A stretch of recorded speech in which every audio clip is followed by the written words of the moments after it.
Good afternoon, everyone. I'm Sara Pantuliano. I am the Chief Executive here at ODI, and it's an absolute honor to host this important discussion that marks 25 years since Kosovo liberation. So should I say Kosovo, as I always hear you call the country.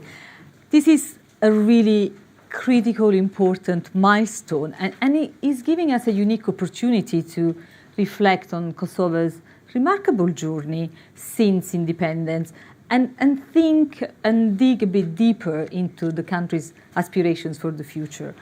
So 25 years ago, Kosovo emerged from the devastation of the war and embarked onto a pathway, a new pathway for self-determination. And so it is in that spirit that we want to have this conversation today, one of remembrance and reflection, but also celebration and hope for the future. And please put your mobiles on silent. So Kosovo has made incredible progress in the past 25 years, and that would have not been possible had it not had visionary, strong leaders that really accompanied this progress. And we are really honored, really privileged today to be joined by one such leader that has been instrumental in shaping Kosovo's journey. And so please join me in a warm welcome for His Excellency Albin Kurti, the Prime Minister of the Republic of Kosovo.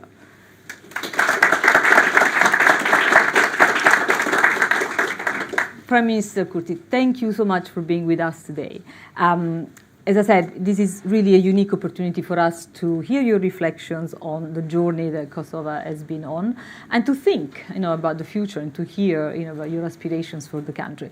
So we will spend the first 30, 40 minutes. I will ask you a few questions to really hear different aspects of this incredible journey that Kosovo has been on over the past 25 years. And then I will give you an opportunity to ask questions to the Prime Minister and also our online audience. If you follow online, you can put questions in the chat, and I will select a few once we get into the second part of the conversation.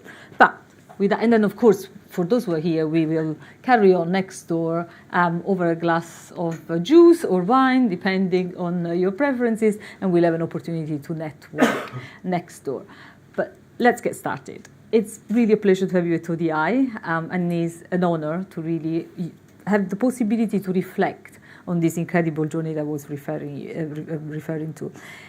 The transition from conflict to democracy has had a few challenges. It's not been easy. It's not been an even pathway. But Kosovo stands strong today. It's a remarkable story. It's achieved a lot through perseverance and through international cooperation. And it would be really, really important for all of us to hear your own reflections on what has made this journey possible, what has been achieved over these 25 years. Thank you very much, Sarah, for having me. The esteemed ODI Global Think Tank. We are marking 25 years of liberation of Kosovo in 3 weeks' time. And we look forward to host a lot of friends who helped us during these 25 years, and not only. First and foremost, US, UK, and EU, with liberation of our country, but then after with democratization and development. 1999 and 2000 were years of the return of refugees. In spring 1999, 860,000 Kosovar Albanians have been expelled from our country, and over 1 million were expelled from their homes. So they had to return. But there was no place to return, since 120,000 houses have been destroyed or burned down. And the first couple of years were the years of humanitarian aid and rebuilding of the houses, where our diaspora played a great role. Census in Kosovo is about to show that at least every third Kosovar citizen is not Kosovar resident. We have enormous amount of our people. Every family has at least a member who is living or working, commuting between Western Europe, UK, US, and our country. It took a bit long until we declared independence, in 2008. Since back then there were talks for settlement with Serbia, mediated by UN Special Envoy, former Finnish President Martti Ahtisaari, who unfortunately passed away recently. And he tried, together with his right-hand man, Albert Rohan, an esteemed diplomat from Austria, to have an agreement between Pristina and Belgrade.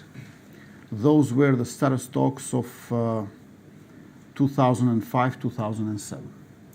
Finally, it was him, in his report to back then Secretary General Kofi Annan, saying that the only viable solution is independence for Kosovo. But they called it supervised independence for an initial period. Back then, we did not know how many months or years it will take. And it took 4 years. Finally, in September 2012, International Steering Group, comprised of 25 Western democracies, said that Kosovo should be fully independent. And since 2012, we enjoy full independence as a democratic republic. But 2 years before that, in 2010, we got a positive ICJ advisory opinion, which said that declaration of independence of Kosovo from 17th of February 2008 did not violate international law, meaning that legal debate on declaration of independence is basically over. What happened among the people is even more interesting. We have young, dynamic population. Nowadays, average age of the population is 31 years. Everybody speaks English. Many of them speak German as well, because vast majority of our diaspora is in Germany and Switzerland. And they send remittances back home. For example, 20% of our GDP is remittances from diaspora. We have 27 direct flights per day, Pristina International Airport, Switzerland, during summer months. Therefore, our diaspora is vast, but also homesick. They keep coming back. I actually suspect that perhaps that's why they left. And they bring know-how, and they bring investment, which is crucial for our progress. So there has been a lot of challenges. However, whoever comes back to Kosovo after 25 years is not able to recognize our country. Its economy has grown, everything has been rebuilt, and we never had slightest dilemma regarding our orientation and values. It's EU, NATO, Western democracies, human rights, political pluralism, rule of law, and no wonder that different international prestigious organizations like Freedom House, VDEM Institute, Varieties of Democracies Institute, Transparency International, Reporters Without Borders put Kosovo at the top of Western Balkan 6 in terms of democratic progress and freedom of the press and so on and so forth. So we are not a big country, but a great example that democratic progress and economic development go hand in hand, not one at the expense of the other. On the other hand, we are a great example that Western interventions, when they are value-based, they work well. NATO intervened 25 years ago to stop Milosevic's genocide, and it is a successful intervention.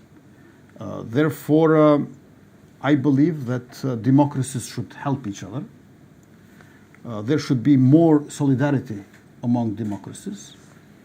And Kosovo, as a great example of that solidarity, is important for the struggle of narratives in 21st century.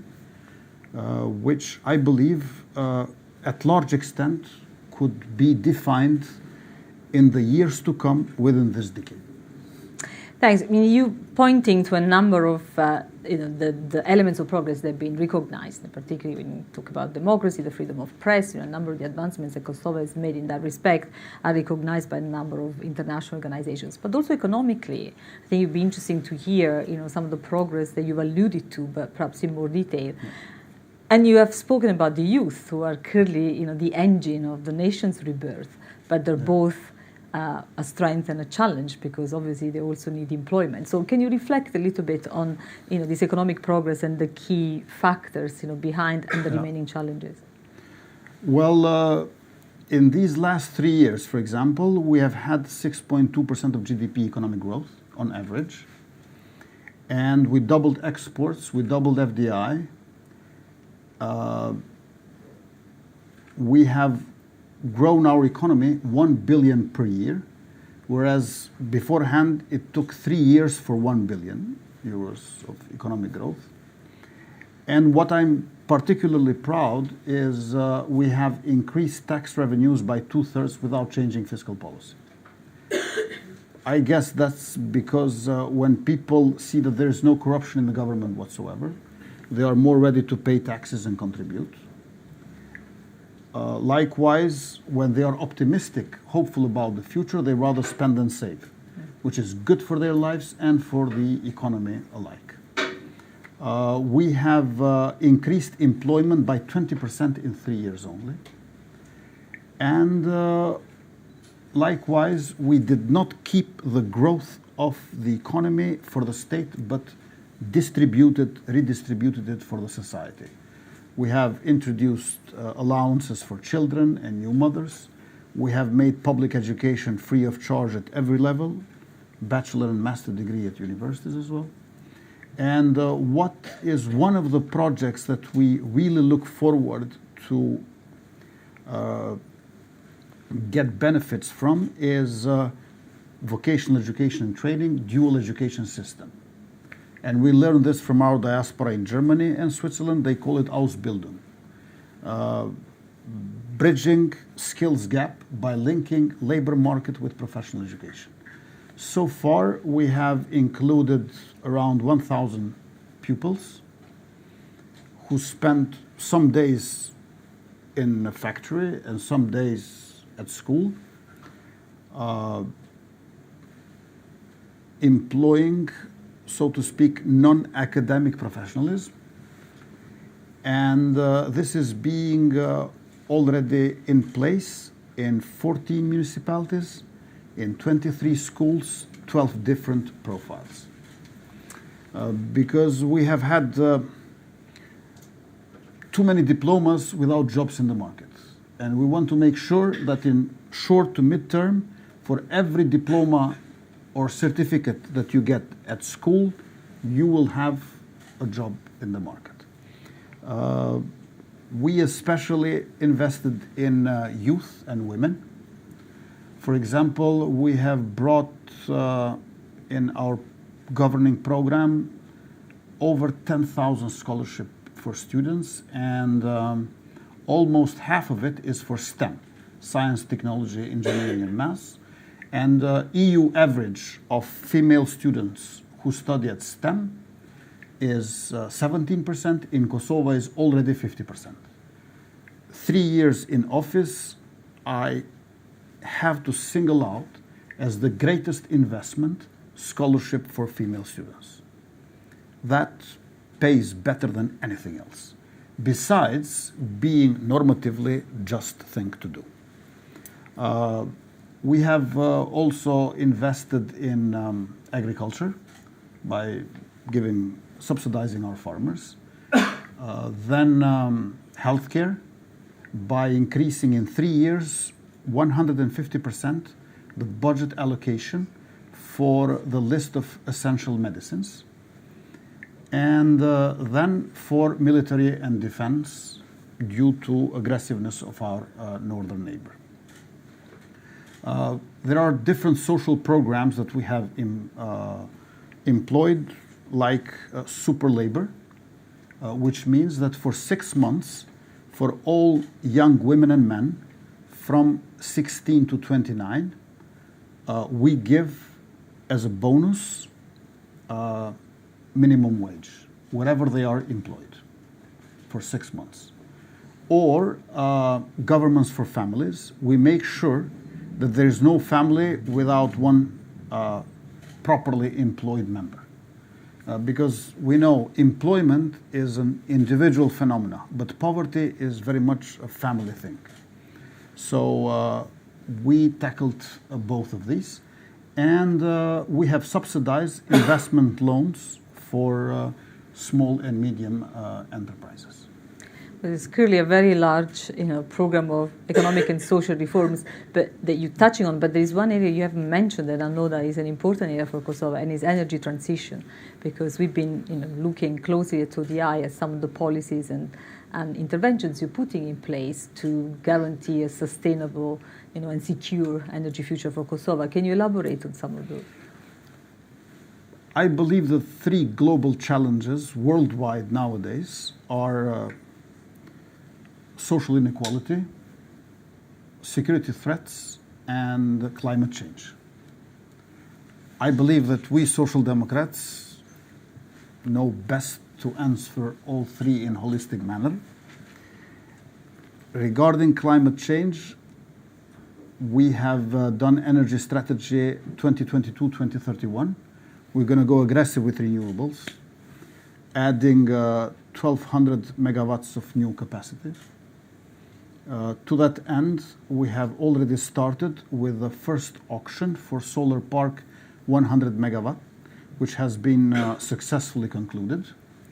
And all could see the online bidding of 6 prominent corporations from Europe and US. And the one which won ended up with a price of close to 49 euros per megawatt hour. Full transparency, efficient process, and now we are going to sign this contract with the corporation that won. 150 megawatts also for wind generated energy in this year. In contrast to the solar one, this is a non-specific site. And we have offered 15 years of power purchase agreement, 30 years of land lease agreement, and the ceiling price is 75 euros per megawatt hour. What was of a great help is Millennium Challenge Corporation, US agency, which brought us $202 million as a grant. Not a loan, a grant. $202 million from Millennium Challenge Corporation, which makes us #1 country in the world with battery capacity per capita. We are getting 170 megawatt capacity for 2 hours, 340 megawatt hour. And since we're going towards renewables, we need battery storage. And MCC was of a great help. We also finally got Fitch ratings because Kosovo was not getting any access to international forums in this regard. So now I think, and that was done with USAID, with our US and EU partners and with UK, we really want to focus on the renewables. One thing which hurts me is that there are cases when, for example, in spite of you wanting to have green policy and green energy, some of the producers complain because European markets are flooded by Chinese producers. And it's a bit sad to see that the factory which produces solar panels went bankrupt because it's not worth of producing solar panels, since there is this big superpower where there are no labor rights, no human rights, and you can buy very cheap solar panels. And we cannot offer any solution as Republic of Kosovo, but I hope that European Union in general, European continent needs a certain protection for its own producers who help combat the climate change. That's a challenge that is not unique to Kosovo, but perhaps is outside the focus of today's discussion. Clearly, Kosovo has a lot of resources, and you're leveraging a number of them. But do you have any priorities around the areas and the sectors where you want to drive Kosovo's growth? And related to that, if you achieve the growth that you're after, how are you going to make sure that it's equally redistributed across Kosovo's young population?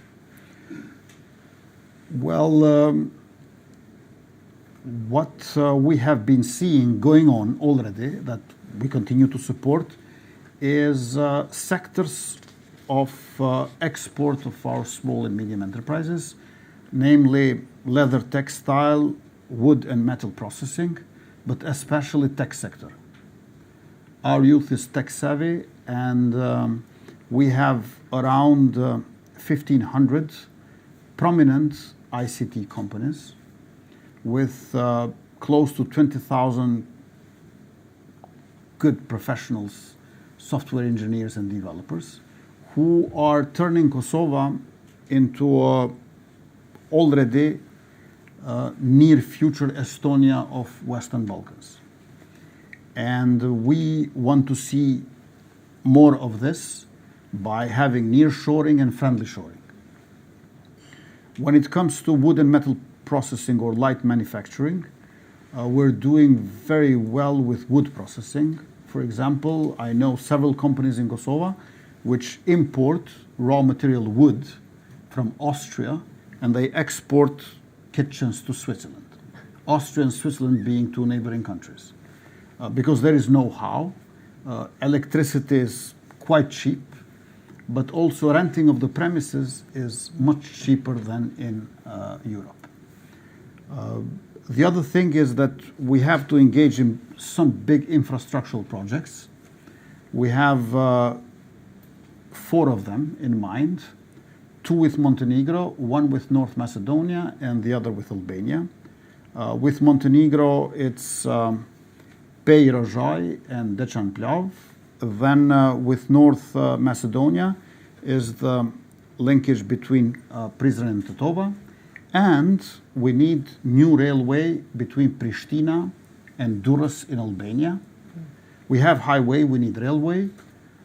This railway would be linking future dry port of Pristina with future new port of Durrës.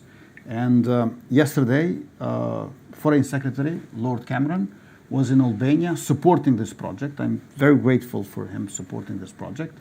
But he had to cut his visits halfway through because there was a sudden announcement here. New elections have been announced in Britain. Absolutely. You didn't touch on how you're going to redistribute the growth. It's a challenge that many countries have. Well, as one Italian prime minister from the past, from the time that NATO intervened to save us, Massimo D'Alema, was saying in politics 3 relations are of crucial importance. The relation between capital and labor, the relation between center and periphery, and the relation between state and church. I believe that we are on a right track to have more infrastructural investment in rural area. So Kosovo, in contrast to some other countries, does not have a capital where half of the population is or 1/3 of the population. Actually, in the end, it might turn out that the population of Pristina is in between 20 to 25% of the overall population. So we need to decentralize the dwelling of the population in a country. On the other hand, what is needed is social justice. And social justice is comprised of two main elements. One is progressive taxation, and the other one is social insurance. So we are working hard on having health information system for health insurance. And once our economy eradicates gray zones, we have to embark on progressive taxation. We are doing well when it comes to fighting corruption and organized crime.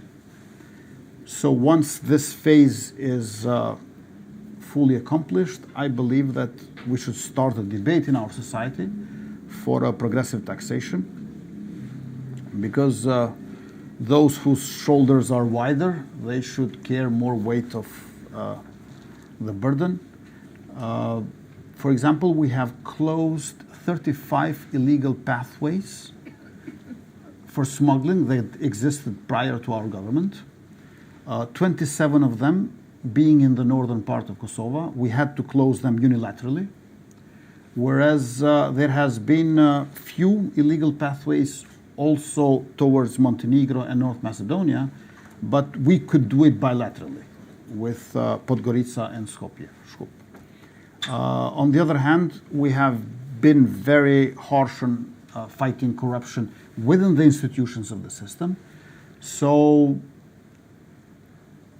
close to 4,000 people who have been arrested for corruption, almost 10% were in one way or another working with the institutions or in the institutions.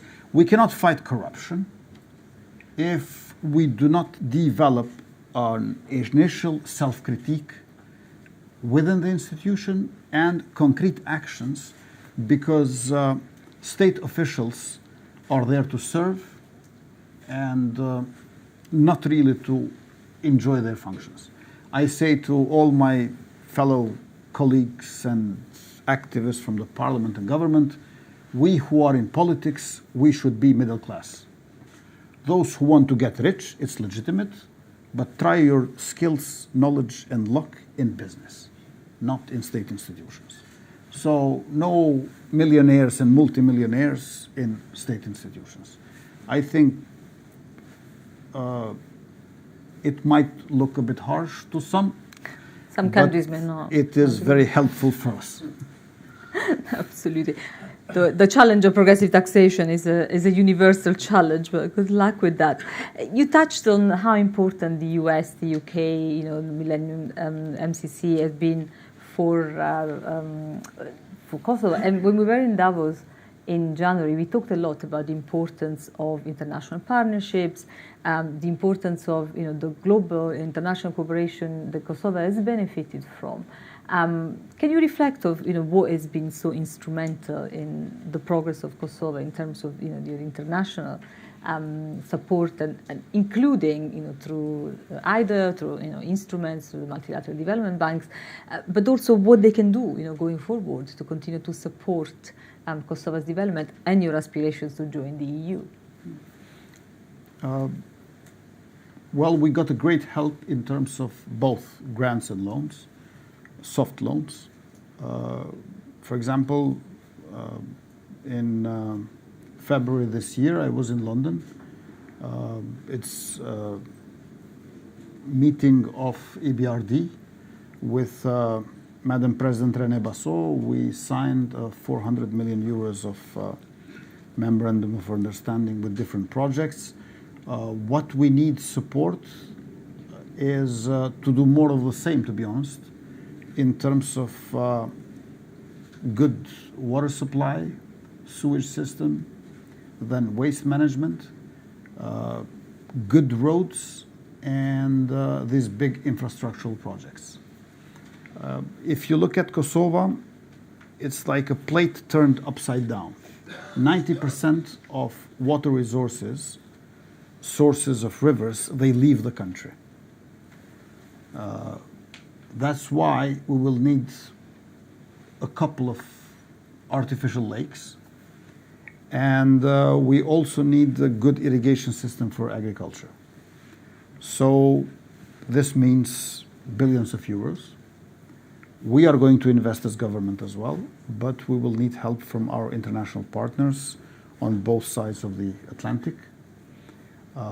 It's very hopeful that finally Madam President Ursula von der Leyen came with this idea for the region, 6 billion euros, half soft loans, half grants, for 6 countries of Western Balkans, which are still not integrated into EU, where Kosovo might get close to 1 billion. And on the other hand, President of European Council, Mr. Charles Michel, said 2030, the magic number for our region.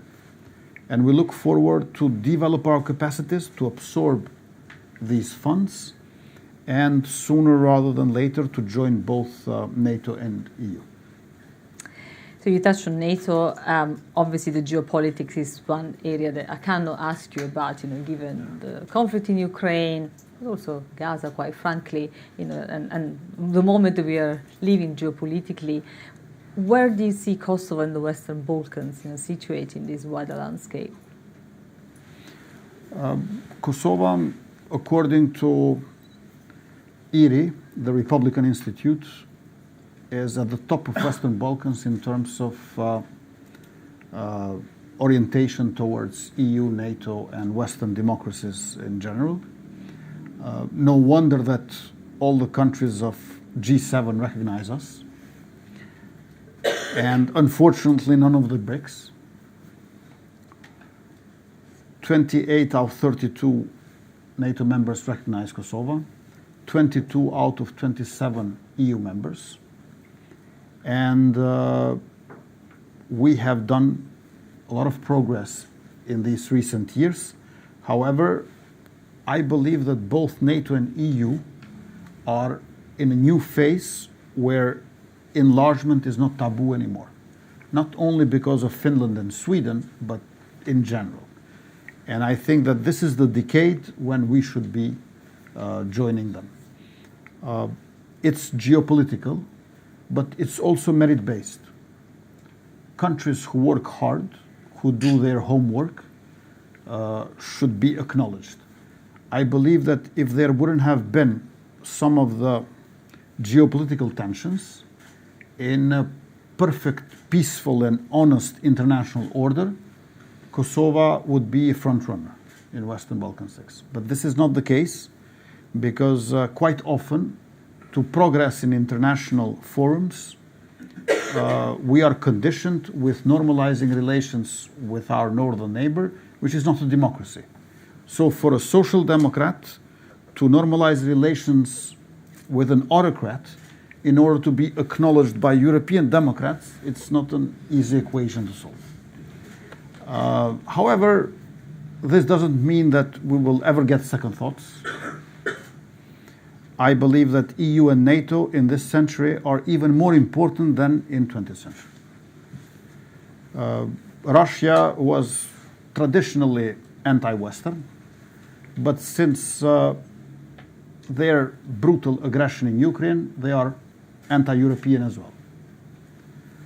Their attitude is destructive in the sense that I think to them seems more important to see US and the democratic West fall down than to do something for themselves. Otherwise, one cannot explain all this aggression that they are doing. So it's bitterness and hatred rather than greed and ambition. So we have to be wary. We have to strengthen our democracies, but we need more solidarity and cooperation among our democratic countries, because autocrats are faster. They don't have to ask much. And on the other hand, they also are afraid of losing power, and that becomes a great energy for wrongdoings that they exercise upon others. So that's why I think it's time to understand that what we might miss these days could be huge opportunity cost for the future. solidarity among Western democracies. I would like to see it happening at a larger extent, but especially faster. It's definitely a moment of reflection for a lot of democracies, thinking how we can work better together. I want to open to the audience, but I just want to ask you one last question.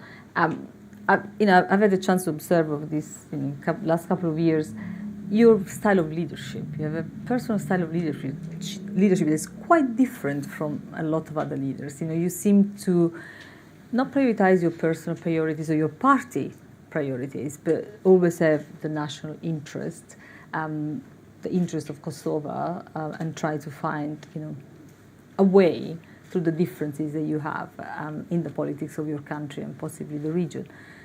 What lessons, can you share with us from your style of leadership? Does it work? Where does it, where it doesn't? I never saw politics as a career. I always saw it as a struggle. And now, as Prime Minister, I'm forced to see it as service as well.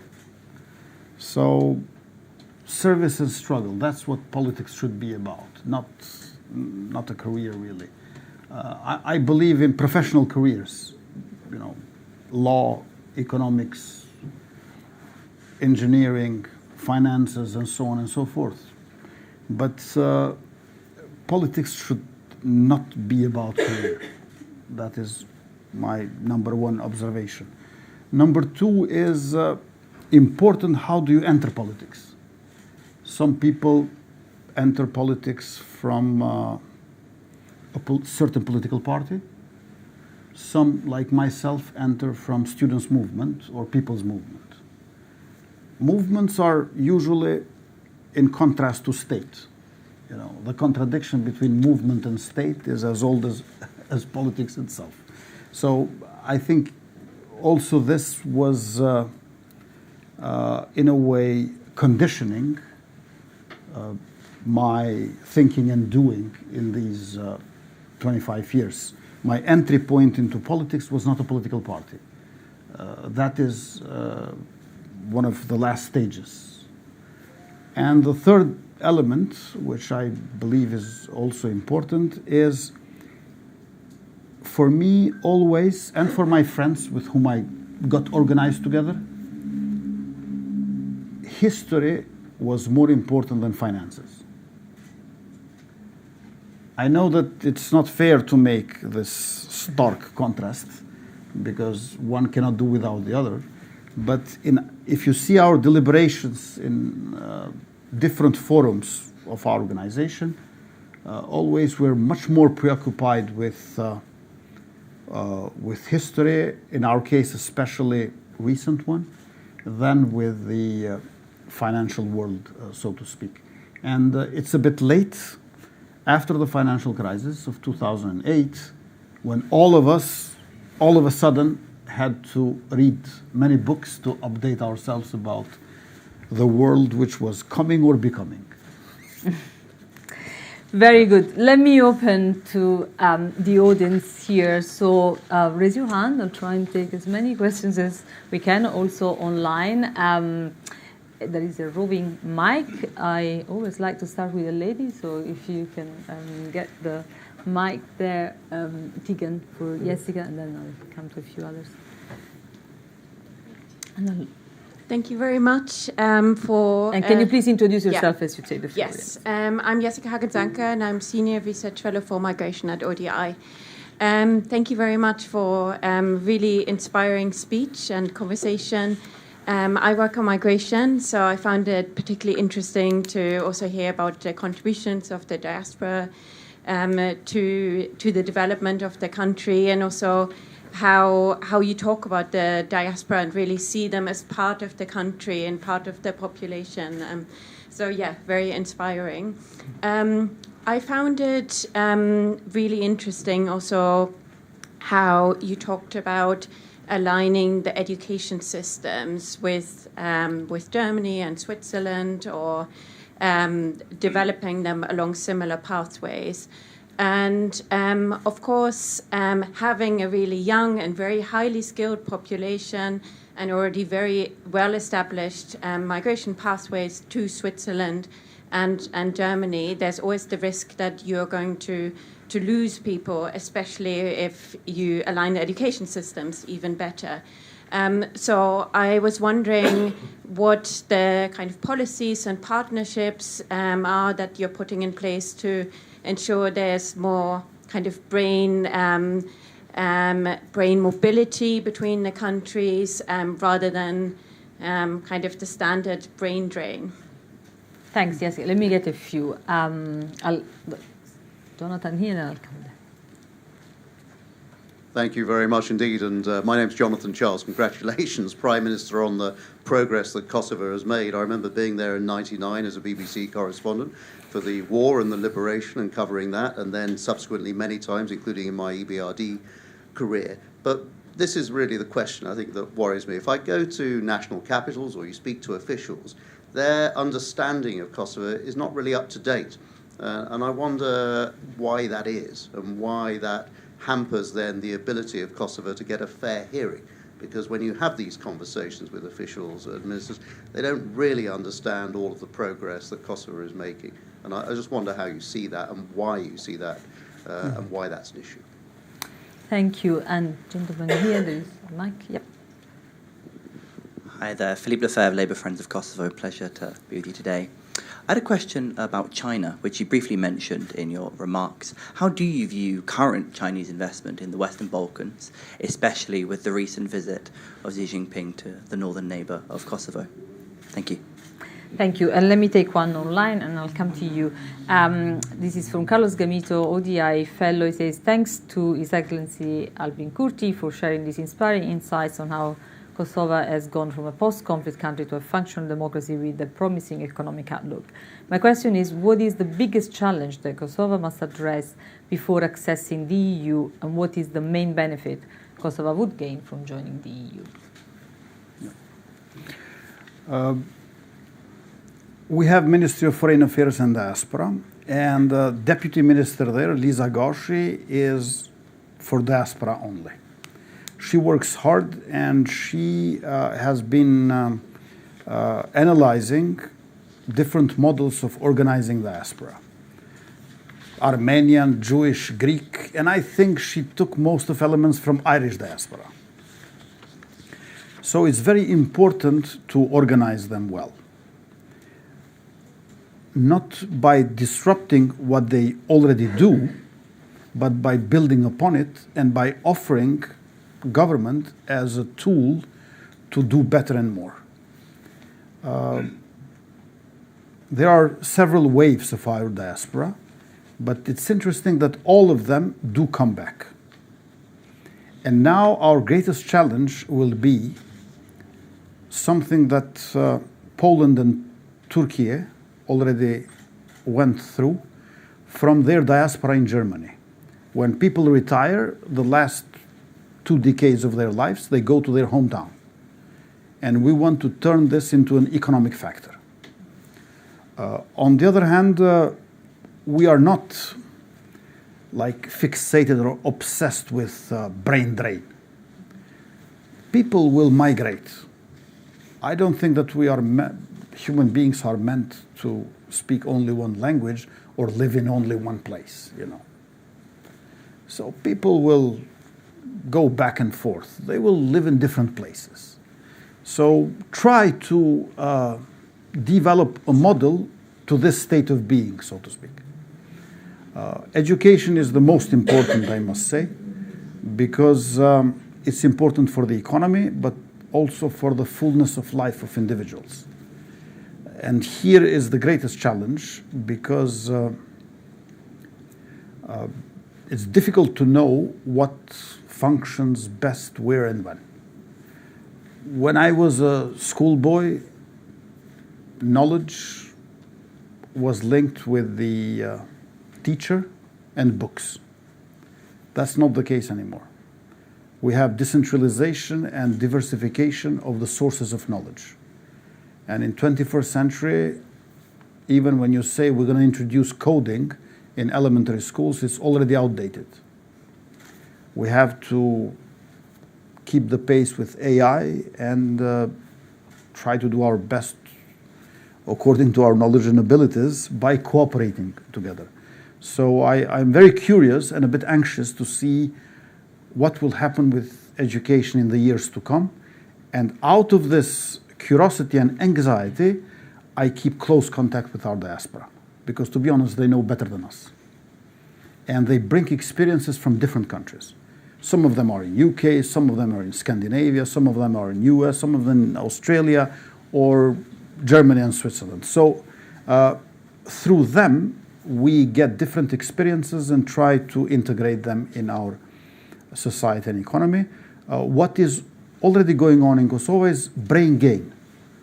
A lot of young students or young professionals from Kosovo want to spend a year or two in our country.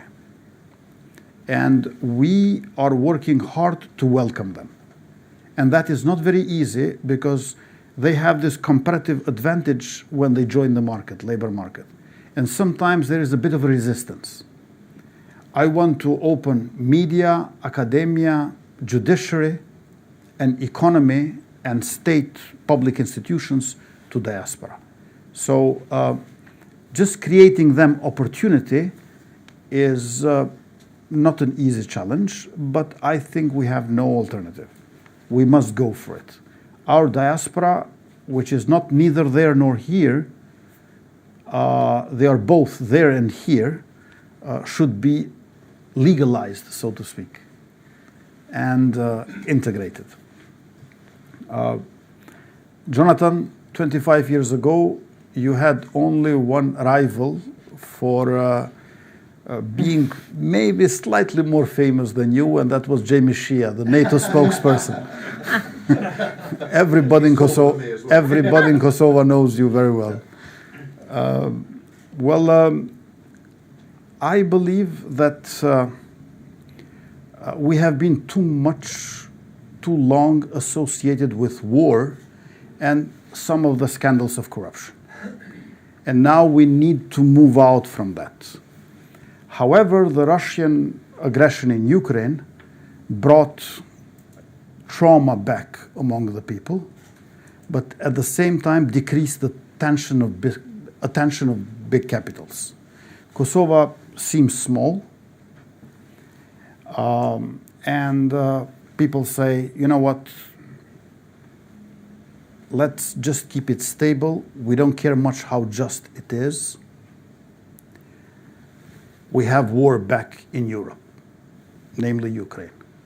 So the fear that there will be a spillover effect goes at the expense of acknowledgement and attention to us.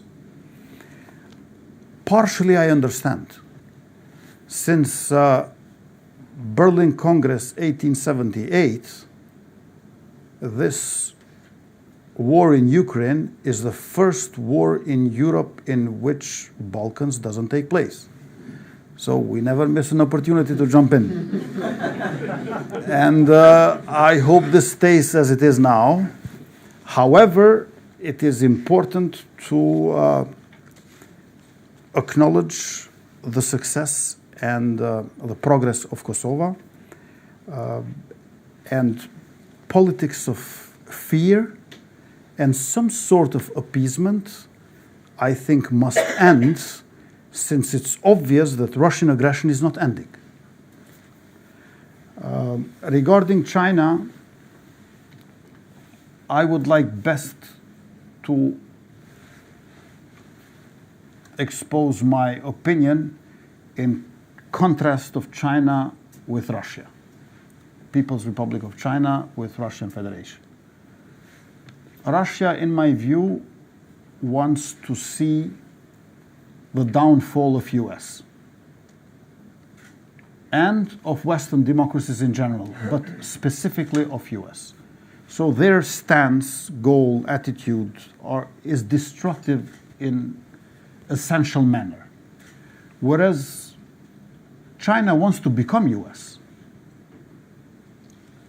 What US was in 20th century, especially second half of 20th century, they want to be in 21st century.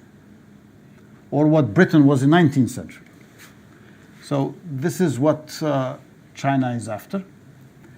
And due to this contrast, we also see some stark differences in the aftermath. Namely, Russian aggression united Europe with US and Europe within. We all wanted to join EU, but now EU wants to join NATO, as we have seen with Sweden and Finland. Whereas China has of its key objective to separate Europe from US and then to divide as much as possible within US and within EU. Because they want to become US. Whereas Russia wants to witness and experience the downfall of US, full of hatred and bitterness. There is a big difference, I have to say.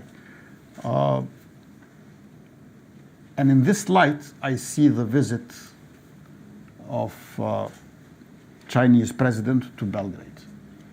Yes, 25 years ago, by mistake, NATO bombed Chinese embassy in Belgrade.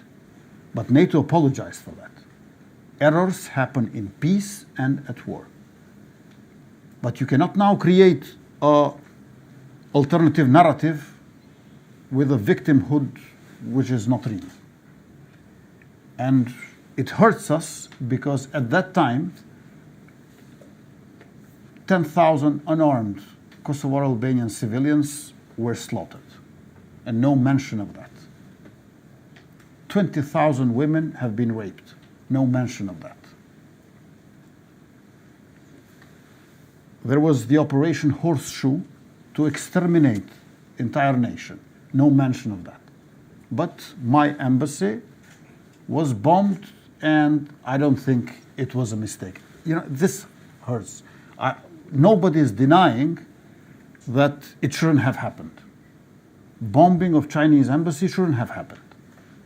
But we cannot say now that since it shouldn't have happened, it happened deliberately. Because that goes against the concept of error as such. You know, errors happen. You cannot have a theory for every fact, so to speak. Things happen. There is such thing as error, there is such thing as coincidence in life. There was the question online about what are the biggest challenges for Kosovo to access EU membership, and what do you think you stand to gain in particular from EU membership? We belong to European continent. Actually, Western Balkans, not only Kosovo, is Europe. EU is seeking to become Europe.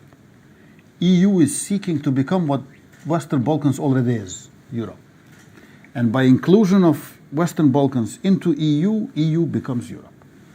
So I think goal and destiny are the same. So we fully embrace this destiny of ours.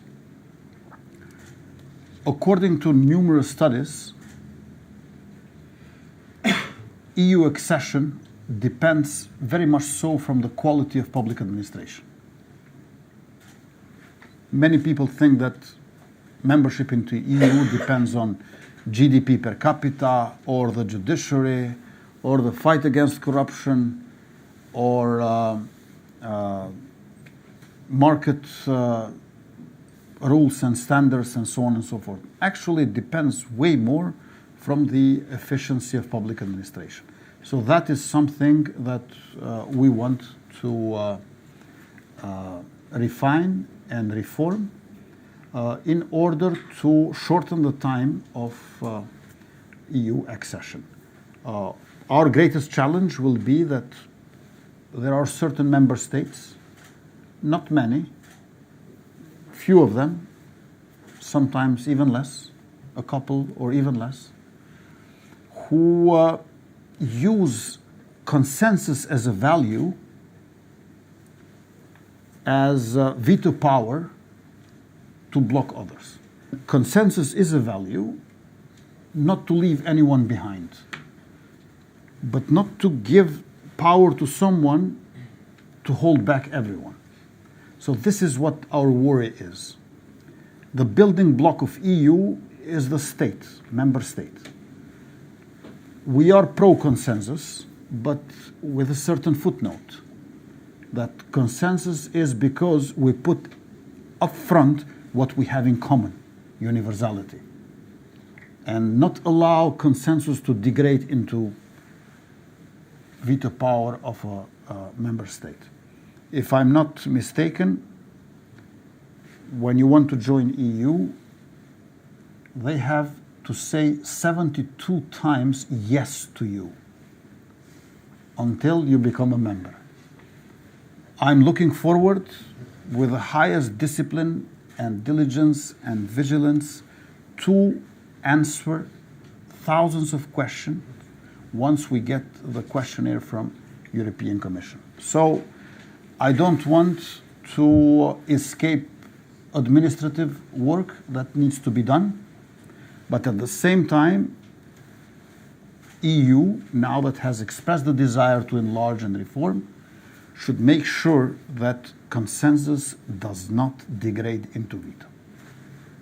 Very clear. We are pretty much at time. I know that there are others, but we really need to close. You can, carry on with the Prime Minister. Maybe I'll just put one last question from online because it's very current, and it's probably something we should have touched on anyway. We don't have a name. They didn't put their affiliation, but they ask, talking about the EU. The EU set you in the last weeks a new condition for membership to the Council of Europe. The Association of Serb Majority Municipalities. How will you handle that? Because it looks clear that Serbia is not interested in fulfilling their part of the agreement. We have an agreement with Serbia, basic agreement from February last year. Integral part of it, its implementation annex from March last year. And this agreement between Kosovo and Serbia is not an excellent agreement, but it's an okay agreement. It's modeled upon Willy Brandt's Ostpolitik from 1972, live and let live, mutual de facto recognition, two Germanys. That's what Kosovo and Serbia have now. The problem is that it has been violated time and again by Belgrade, because first they said yes in order not to sign, and that now they regret for saying yes. Part of this agreement is Article 7, which says that Serbs in Kosovo should have self-management as a community. And I'm for that. In conjunction with Article 10, which says that all previous agreements which are valid and binding should be implemented, including association of Serb majority municipalities. So we're not neglecting that we have this heritage from previous governments, but we see it as a part of a package.